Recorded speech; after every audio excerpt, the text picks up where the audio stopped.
El día que el padre López me prohibió pisar la iglesia donde me habían bautizado, donde había tomado mi primera comunión, donde me había casado y donde había llorado la muerte de mi madre, sentí como si me arrancaran una parte del alma.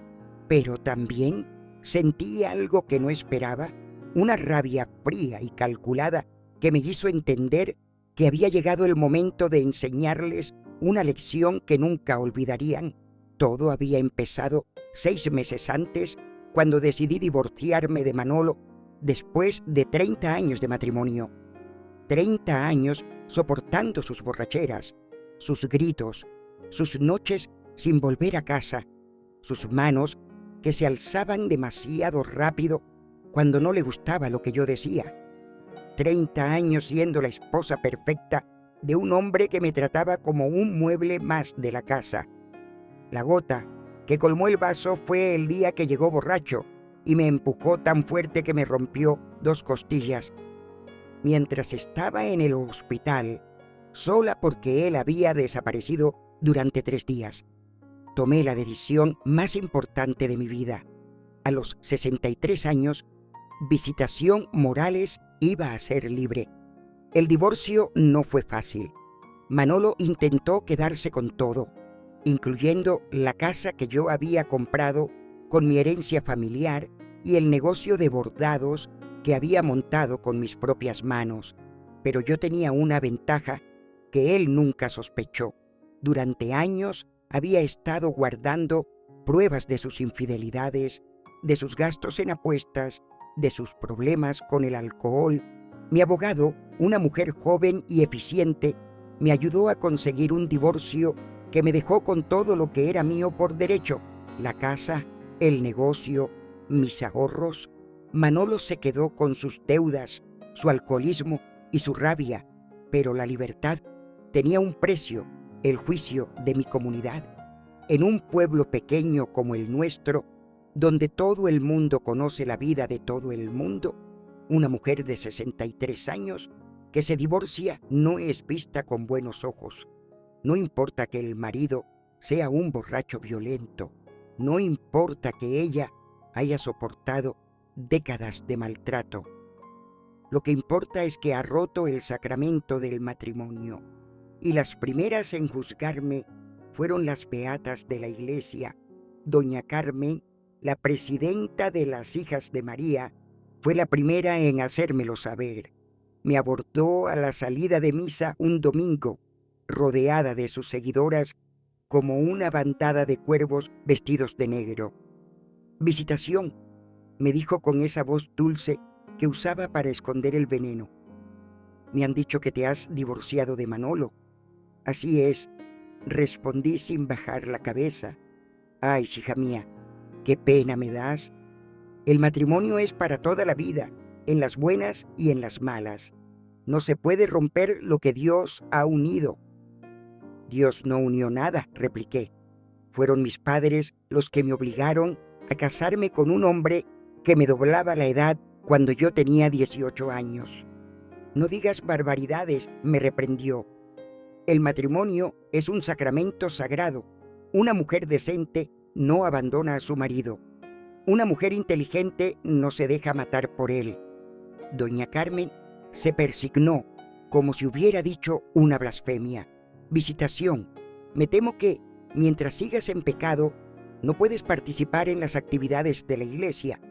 No puedes comulgar, no puedes formar parte del coro, no puedes ayudar en las fiestas patronales». ¿En pecado?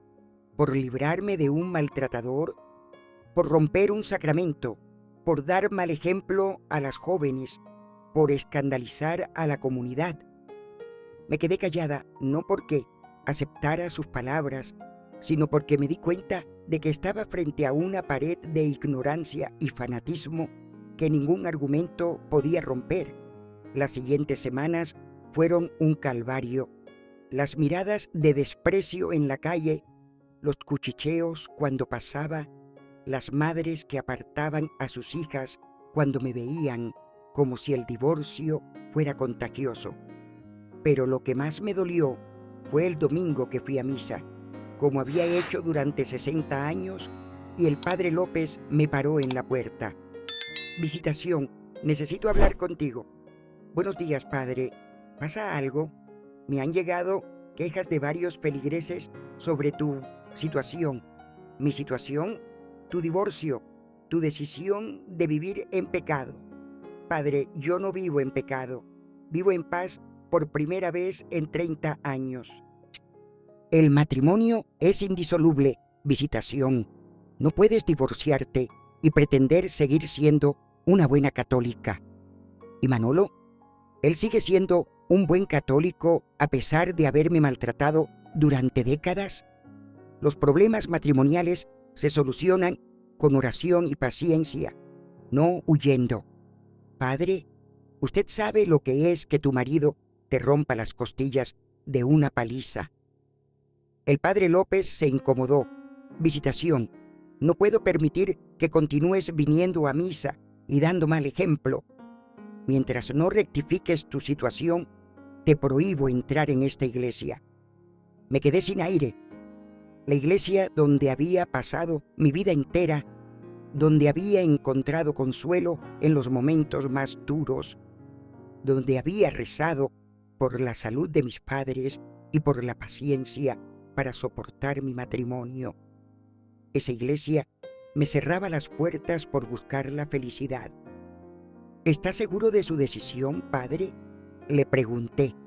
Completamente. Y si persistes en tu actitud rebelde, me veré obligado a comunicar tu situación al obispado. Entiendo, dije con toda la calma que pude reunir. Que Dios lo perdone. Y me fui, pero no derrotada, furiosa. Esa noche, sola en mi casa, por primera vez en décadas, tomé una decisión que cambiaría todo. Subí al desván y saqué una caja que llevaba años sin abrir.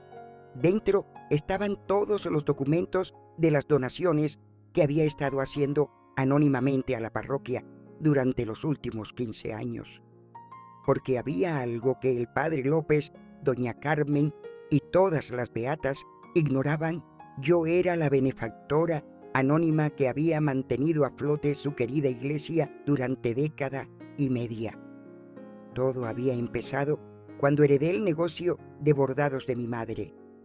Era un pequeño taller familiar, pero yo lo había convertido en una empresa próspera que suministraba manteles, vestidos de novia y trajes regionales a toda Andalucía. Con los años, y gracias a mi trabajo día y noche, había logrado amasar una fortuna considerable. Pero Manolo no lo sabía. Él creía que el negocio apenas daba para vivir, porque yo mantenía cuentas separadas y nunca le conté la verdad sobre mis ingresos. Era mi póliza de seguro, mi plan de escape, el dinero que él no podía gastar en alcohol y apuestas. Con ese dinero había estado financiando discretamente las obras de la iglesia. La renovación del retablo mayor, 200.000 euros de mi bolsillo. La restauración de la sacristía, 150.000. Los nuevos bancos de madera tallada, 80.000. El sistema de calefacción, 60.000. Los vitrales que tanto admiraban los turistas, 300.000 euros. En total, durante 15 años, había donado casi 1 millón de euros para mantener hermosa y funcional la iglesia de San Patricio.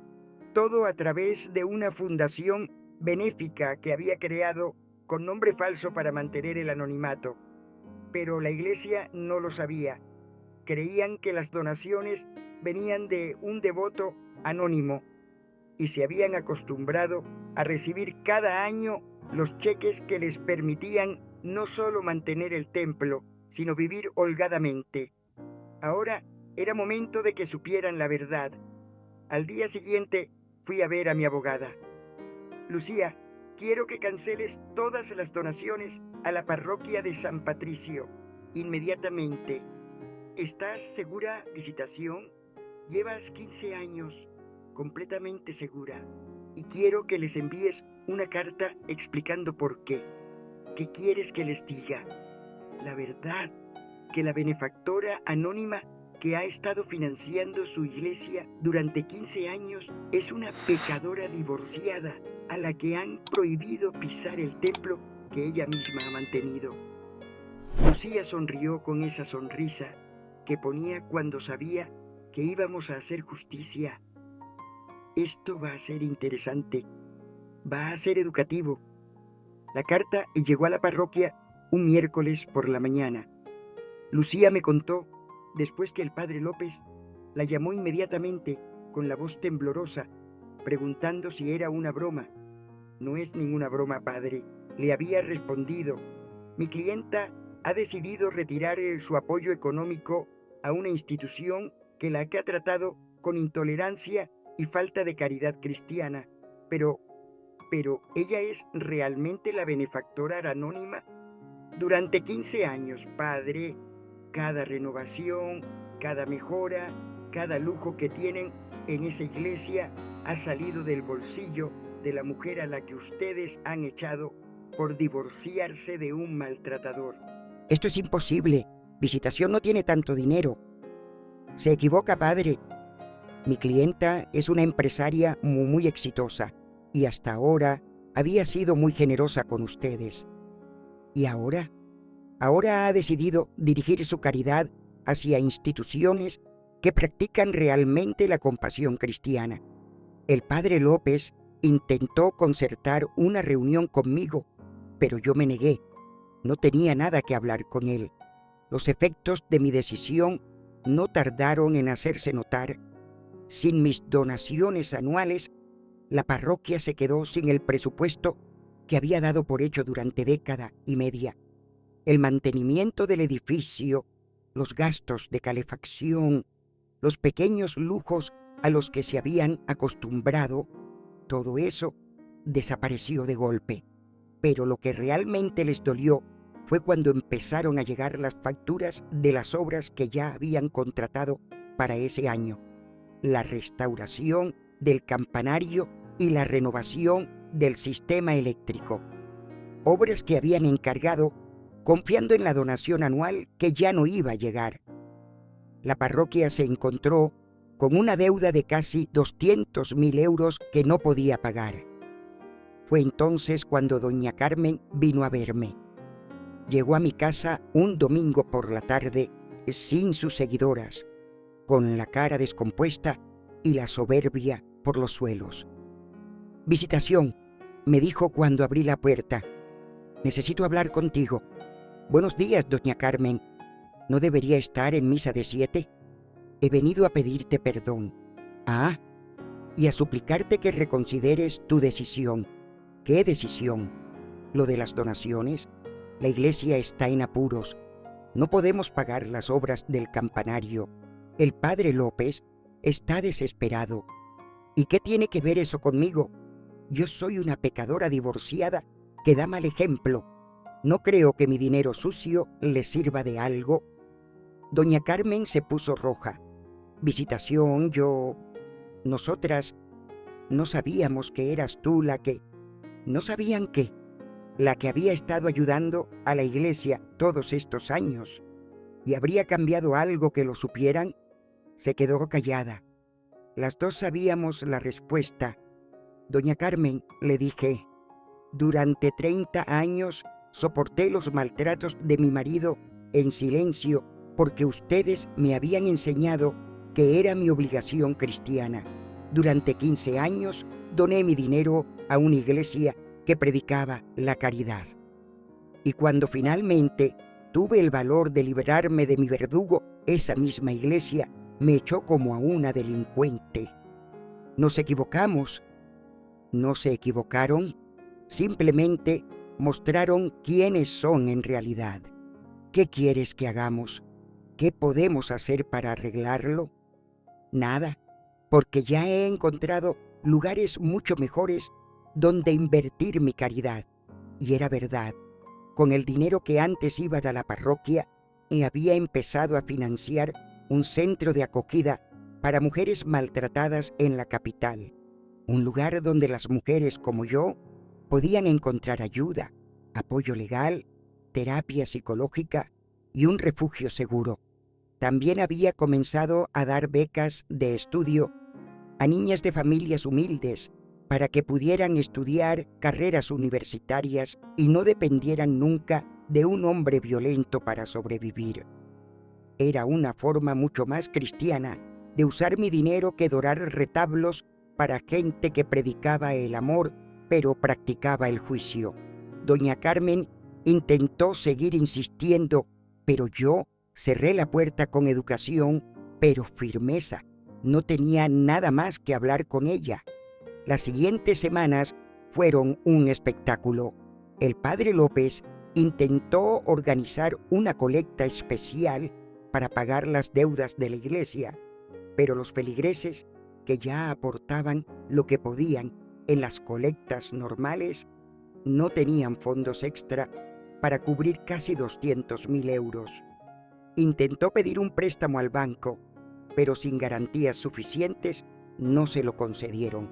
Pidió ayuda al obispado, pero le dijeron que cada parroquia debía ser autosuficiente. Mientras tanto, yo seguía con mi vida normal. Había rejuvenecido 10 años después del divorcio.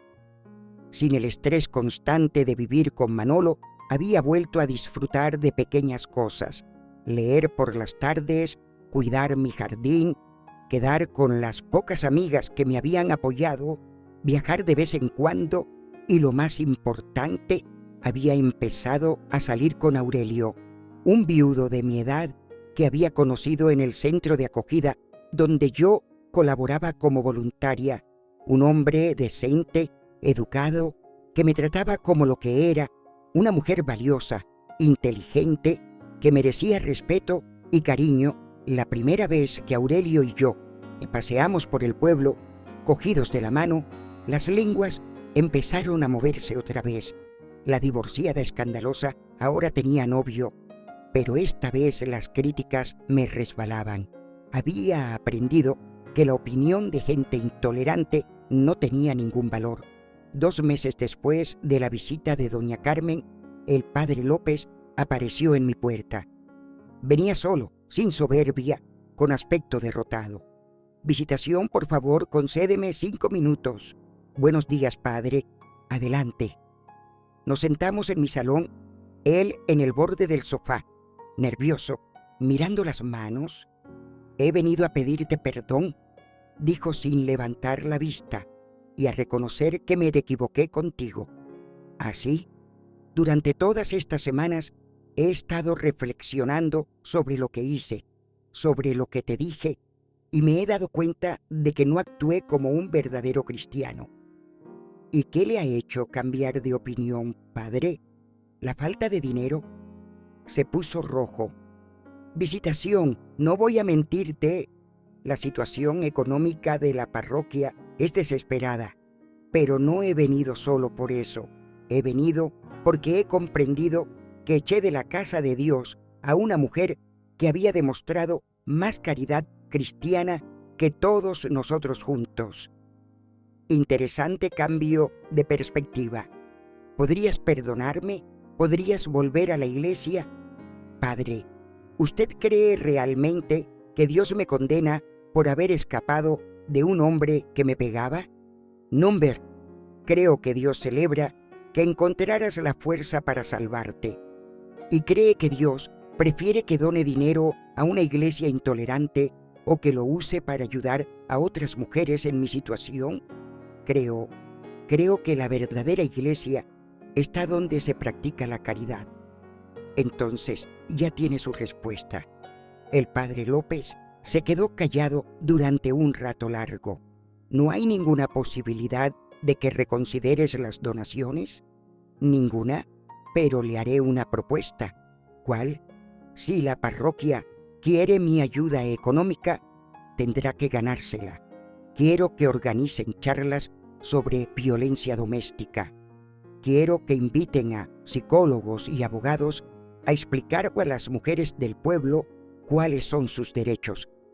Quiero que prediquen desde el púlpito que ninguna mujer tiene que soportar maltratos por muy católica que sea. Eso podría ser complicado. Hay feligreses muy tradicionales Padre, ¿quiere mi dinero o quiere mantener contenta a doña Carmen? Quiero hacer lo correcto. Entonces ya sabe lo que tiene que hacer. El padre López aceptó mi propuesta. No le quedaba otra opción. Las charlas sobre violencia doméstica empezaron un mes después. Al principio hubo resistencia de algunas beatas, pero cuando vieron que era la única manera de salvar la parroquia de la bancarrota, se callaron. Y algo maravilloso pasó. Varias mujeres del pueblo que habían estado sufriendo en silencio, como yo durante años, encontraron el valor para buscar ayuda. Se creó una pequeña red de apoyo, discreta pero eficaz. Yo volví a la iglesia, no como penitente, sino como una feligresa más. Y cuando el padre López me pidió si quería volver a colaborar económicamente, acepté. Pero con condiciones. Ahora mis donaciones van directamente a los programas de ayuda social de la parroquia. Becas de estudio para niñas, apoyo a familias en crisis, colaboración con el Centro de Acogida para Mujeres Maltratadas. Y cada domingo, cuando entro en la iglesia del Brazo de Aurelio, veo las miradas de algunas beatas que aún desaprueban mi vida en pecado, pero también veo las sonrisas agradecidas de las mujeres que han encontrado ayuda gracias a los programas que yo financio. Doña Carmen y yo nunca volvimos a ser amigas, pero ahora me saluda con respeto cuando nos cruzamos. Ha aprendido que juzgar a los demás puede tener consecuencias inesperadas. Y el padre López predica ahora sermones muy diferentes. Ha descubierto que la verdadera caridad cristiana no consiste en mantener las apariencias, sino en ayudar a los que sufren. Yo he descubierto que la libertad no tiene precio y que a veces, para enseñar una lección de humildad, no hace falta gritar ni vengarse. Basta con retirar discretamente tu apoyo y dejar que la realidad haga su trabajo, porque la hipocresía sin dinero que la sustente se desmorona sola.